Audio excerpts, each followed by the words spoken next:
안녕하세요. 알미PTV입니다. 2021년 확 달라지는 청약제도 4가지 알려드리겠습니다. 첫 번째, 특별공급입니다.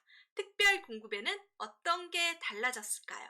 네, 소득 조건 완화입니다. 2021년 1월부터 적용이 됩니다. 소득 조건 완화라는 게 특별공급에서는요, 여기 완화된 게 신혼부부 특별공급과 생애 최초 특별공급입니다.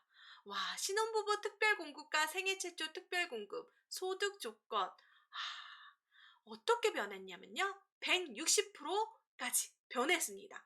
160%라는 건요.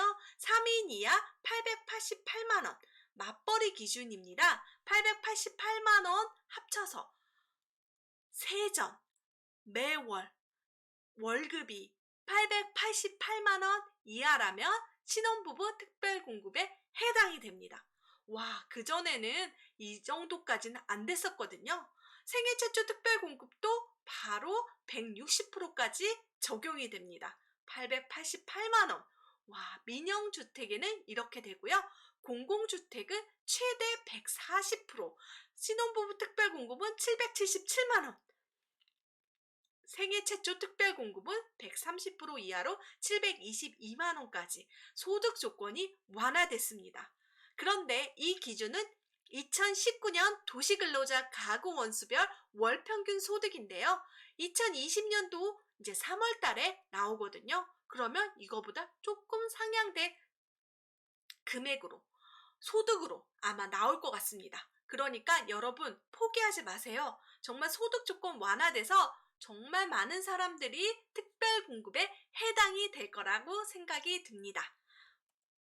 이번에는 분양권 세금입니다. 와, 세금 조금 어려운데요. 그래도 여러분 폭탄 맞기 전에 절세하는 방법 알려드리겠습니다. 첫 번째, 양도소득세 중과 시 분양권도 주택수에 포함이 됩니다. 2021년 1월 1일 취득한 분양권은요, 양도소득세 중과 시 주택수에 포함이 되는데요. 조정대상 지역의 다주택자에 대한 양도소득세 중과세율은요, 기본세율의 10%, 2주택이 해당이 되고요. 3주택은 20%입니다. 그러니까 만약에 1주택자에서 분양권을 2개 취득했다. 그러면 3주택에 해당이 돼서 20%의 양도세 기본세율의 20% 상향된 중과세율에 따라서 이렇게 양도소득세를 많이 내게 됩니다. 이 개정되는 건 10% 되는 건요. 2021년 6월 1일부터입니다. 비과세 조건의 주택수에도 포함이 됐습니다. 와, 비과세 같은 경우에는 1세대 1주택은 비과세가 되거든요. 9억 원 이하까지만 비과세를 만들어주는데요. 여기서 만약에 분양권을 2개 취득했다. 그러면 3주택이 돼버리는 거예요. 그래서 안 돼요. 비과세가 안 됩니다.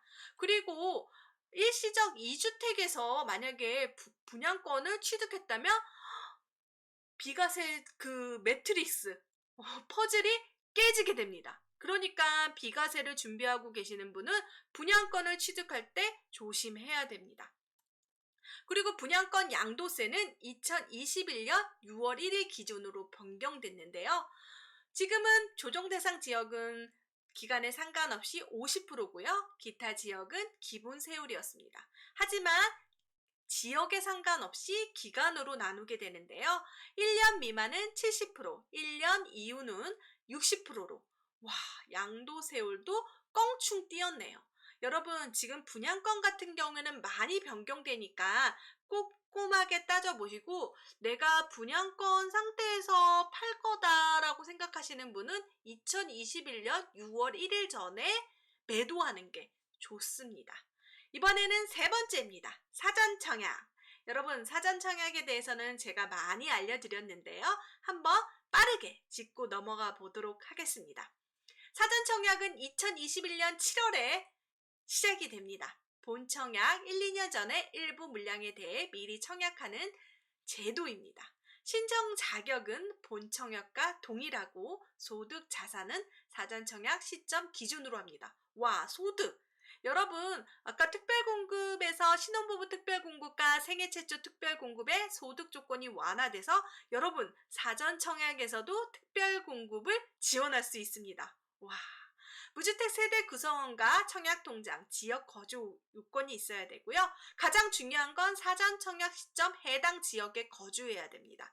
그런데 하남 교산에 어떻게 하남시에 못 갔는데 하남 교산 사전 청약 못하냐? 그건 아니고요. 대규모 택지 지구이기 때문에 하남 교산에 사는 사람도 하남시에 사는 사람도 되고 경기도, 서울도 가능합니다. 하지만 그 지역에 살고 있는 사람들이 유리하다는 거 아시죠?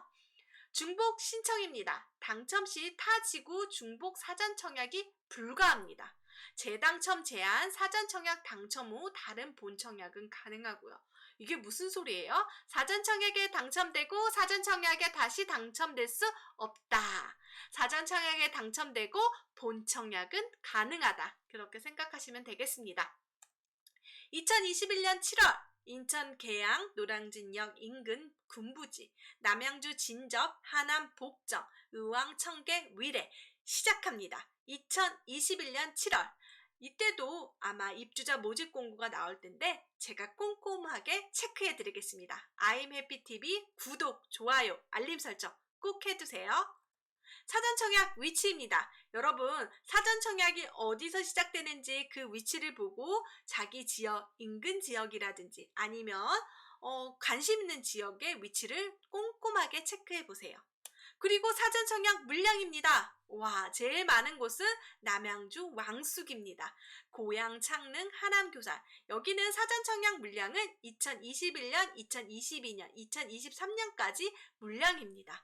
와, 정말 많습니다. 여러분, 62,000호가 지금 사전청약 대기 물량입니다.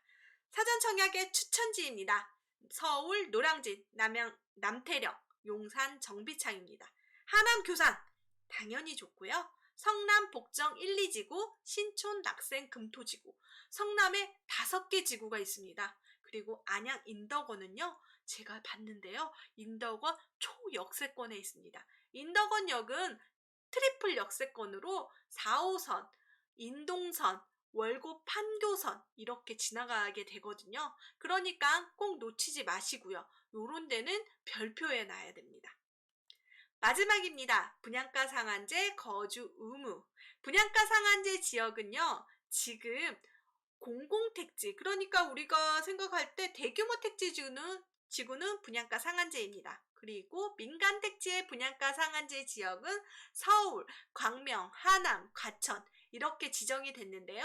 동별로 그리고 구별로 지정이 되어 있으니까 꼼꼼하게 따져보셔야 됩니다. 아무데도 해당이 안 되는 서울이지만 분양가 상한제 지역이 아닌 지역도 있습니다. 그런데 지금 공공택지의 공공분양 같은 경우는 거주 의무 기간이 있습니다. 그런데 지금 3년에서 5년, 최근에 위례 같은 경우에는 10년, 전매 기간, 거주 의무 기간 5년 이렇게 되는 공공택지, 공공분양에 해당이 됐는데요. 이제 2월 19일 이후에는 민간택지도 최대 3년까지 거주 의무 기간이 있습니다. 그러니까 지금 전매 제한은 사실 지금 10년, 8년, 5년 이렇게 지정이 됐어요. 민간택지 분양가 상한제 최근에 분양했던 소규모 택지 지구에 고덕에 있는 거랑 그 다음에 서초에 있는 서초 자인의뢰 같은 경우에는 이렇게 전매 제한이 깁니다. 하지만 거주 의무 기간은 없었죠. 그렇지만 거주 의무 기간이 최대 3년, 2021년 2월 19일 이전에 시행이 됩니다. 꼭 이게 무슨 법 같냐면 새 아파트의 전월세 금지법 같은, 그러니까 만약에 당첨이 되면 여러분이 들어가 살아야 됩니다. 그런데 민간 택지의 민간 분양도 이렇게 되고 민간 분양도 이렇게 되니까 여러분 분양가 상한제 지역에서, 그러니까 공공택지에서 민간 분양도 아마 거주 의무 기간이 될 겁니다. 예를 들어서 만약에 검단 신도시에 아마 2월 19일 이후에 만약에 민간 분양을 한다 그러면 거주 의무 기간이 있겠죠. 하지만 기간 내에 매각할 수 어쩔 수 없이 하는 경우가 있지만 부득이한 사유 발생 시 LH 또는 해당 지역 공사에 매각되고 이자율에 따라서 매각이 됩니다. 즉 이 말은 프리미엄은 없다. 이라고 생각하시면 되겠습니다. 그러니까 분양가 상한제의 거주 조건이 되니까 이거에 대해서 여러분들이 꼭 생각해야 될 게 뭐냐면 나는 이제 전월세를 내고 잠시 뭐 몇 년 뒤에 들어가는 게 안 되고 바로 즉시 입주해야 된다. 이것을 꼭 기억하셔야 됩니다. 2021년 확 달라지는 청약제도 4가지. 여러분 기억하셨죠? 여러분 구독, 좋아요, 알림 설정 부탁드리겠습니다. 감사합니다.